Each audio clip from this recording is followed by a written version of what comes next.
Le ministre de la Promotion de la Jeunesse, de l'Insertion professionnelle et du Service civique, Touré Mamadou a procédé au lancement officiel du programme TIMO plage/C2D2 et du projet EcoWash. EcoWash, zéro déchet sur mon littoral, je m'engage, a été lancé ce vendredi 8 mars 2022, successivement dans les communes villes balnéaires d'Assigny Mafia et de Grand-Bassam.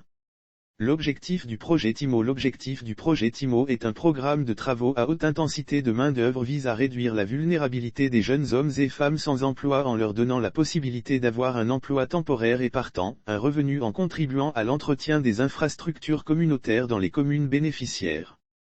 Je vous exhorte à vous battre et à saisir les opportunités mises en place par le gouvernement à travers les différents programmes. Ce projet émane de la signature entre les gouvernements ivoiriens et français dans le cadre du projet C2D Emploi financé à travers les deux contrats de désendettement et de développement, C2D.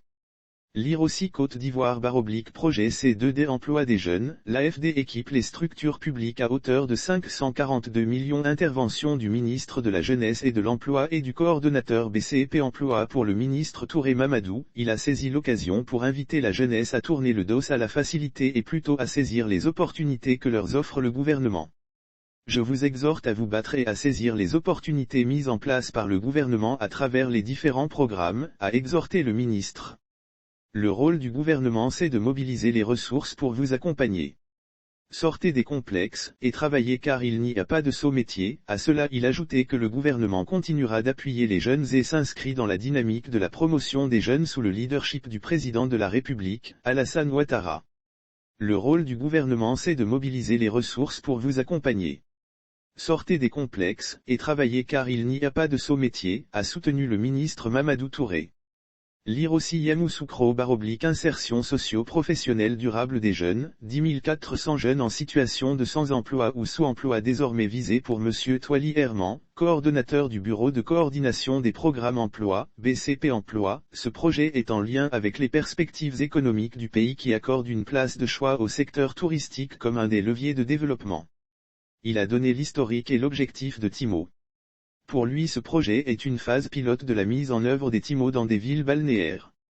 À en croire le coordonnateur BCP Emploi, le choix s'est porté sur les communes d'Assigny et Grand-Bassam en raison de la place qu'elles occupent dans la stratégie de promotion du tourisme, et de l'importance que prend le littoral dans les pratiques récréatives de nos populations.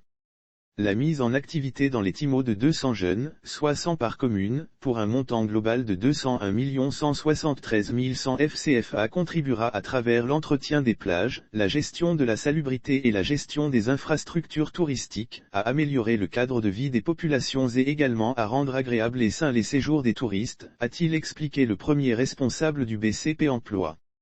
Lire aussi Emploi Jeunes, 10 400 jeunes bientôt insérés à hauteur de plus de 6 milliards de francs CFA, tout sur les régions concernées par ailleurs. Il faut souligner qu'au niveau de la commune d'Assigny Mafia, la cérémonie de lancement des TIMO a été couplée à celle du projet EcoWash, zéro déchet sur mon littoral, je m'engage, exécuté par la start-up EcoPalast, spécialisée dans la collecte et le traitement des déchets, fondée par Mademoiselle Kwasi Edith, jeune entrepreneure ivoirienne. Ce jumelage entre ces deux projets vient apporter une réponse au défi du traitement des déchets provenant du littoral et se lier aux activités touristiques qui seront collectées par les jeunes. Pour rappel, le C2D Emploi des jeunes a pour objectif de soutenir et amplifier les dispositifs existants d'accompagnement des jeunes hommes et femmes âgés de 18 à 40 ans vers l'emploi. À ce jour, ce sont environ 24 milliards FCFA qui ont été décaissés et qui ont permis de prendre en charge environ 34 000 jeunes hommes et femmes et d'apporter un appui institutionnel important au dispositif national de l'emploi dont l'accompagnement à la structuration et au développement de l'agence Emploi Jeunes.